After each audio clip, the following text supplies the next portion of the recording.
So now that I've been using the S23 Ultra for a while, it sort of got me thinking, is it a better option than the Pixel 7 Pro? Well, I feel like there's some things to consider between these two, so let's go ahead and get this comparison started.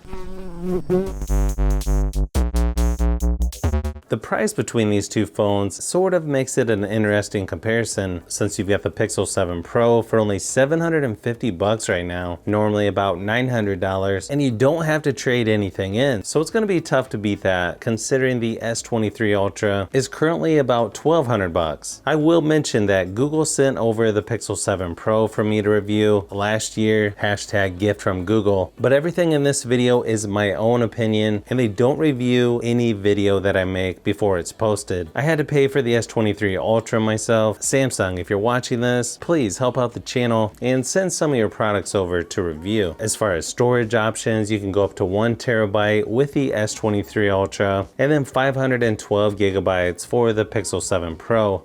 When it comes to the screens on these two, it's going to be somewhat similar to nice and large. You get a 6.7-inch OLED display at 1140 by 3120 resolution on the Pixel 7 with up to 120 Hz refresh rate. With the S23 Ultra, you get a 6.8-inch dynamic AMOLED display at 1440 by 3088 resolution. Also is up to 120 Hz refresh rate. And both displays are slightly curved around the edges, which does look nice in person, but I would be fine with flat displays on both. They're both pretty bright as well, at about 1000 nits for the Pixel 7 Pro, 1200 nits for the S23 Ultra. Weird thing is, the Pixel actually looks a little better in person to me. The Galaxy screen just looks like it has a little bit too much blue tint to it, especially at an angle. You'll also notice slightly more curved at the corners on the Pixel versus the Galaxy screen. The other thing that's nice about the Pixel 7 Pro, even though it's about the same size as the S23 Ultra, it's lighter and is easier to hold for longer periods of time. Some of this is going to come down to personal preference on which has the better screen, but overall both look really nice in person, and I don't think you can go wrong with either in my opinion.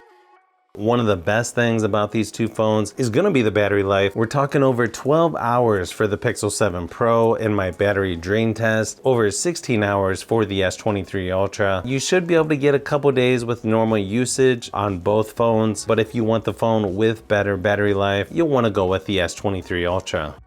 Sort of personal preference on the software, but these two were going to do things a little bit different, although now Samsung seems to have some of the same features as the 7 Pro, like object eraser and call screening. One advantage you get with the S23 Ultra is you can connect it to an external monitor or TV with an HDMI adapter. The Pixel 7 Pro doesn't have video out for some reason. And then you also have Samsung DeX with the S23 Ultra, where you can use your phone like a desktop computer if you need to while traveling. One thing I did notice when updating software, Pixel phones always seem to take longer, even if it's not that big of an update for some reason. They also both have a built-in fingerprint scanner right there on the front of the screen. However, I feel like the S23 Ultra is definitely a little more reliable, just easier to unlock in my opinion. Although you now have face unlock on the Pixel phones, so sort of a toss-up there on which one you prefer.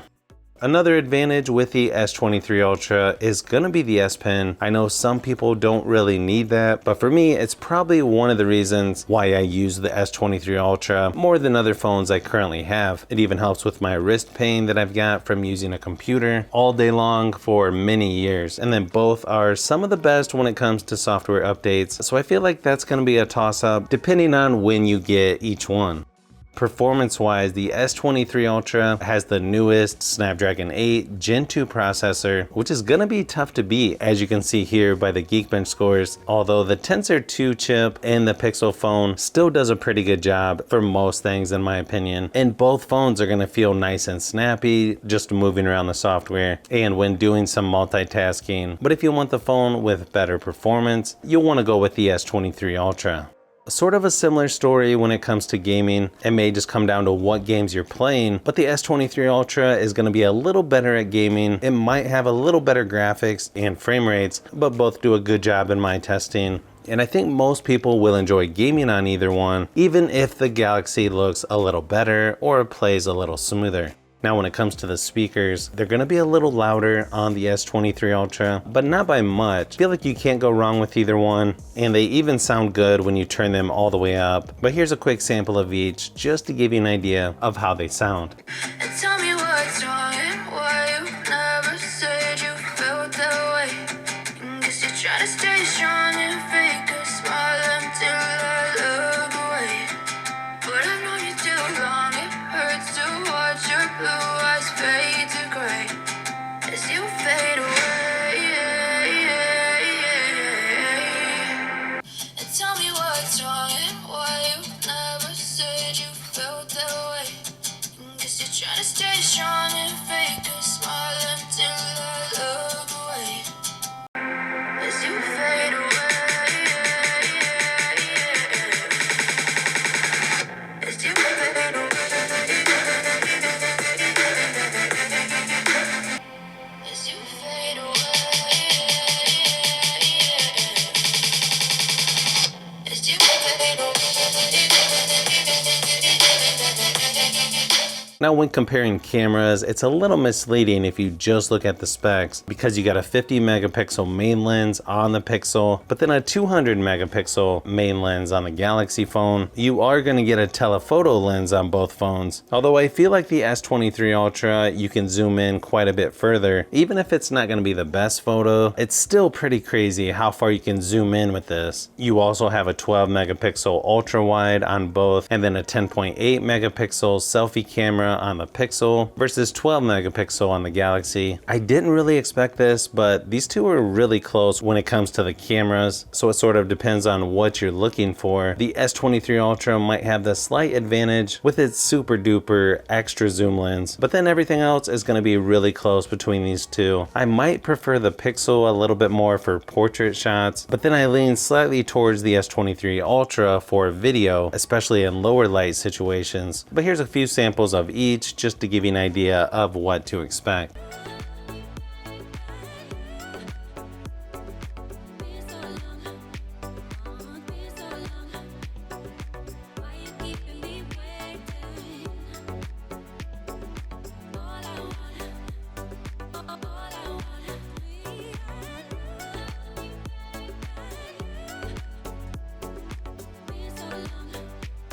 So hopefully this video gave you a little closer look at these two phones from Samsung and Google. After using the S23 Ultra for a while, I might prefer how the Pixel does things a little bit more, but then you have the S Pen on the Ultra, which is a big advantage for my usage. So I may keep using that one, at least for now anyways.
So if you've made it this far into the video, you may want to say thanks by subscribing, and don't forget to give a thumbs up if this video was helpful. This is Brian from Fishbee Productions. Thanks for watching, and I'll see you on the next one.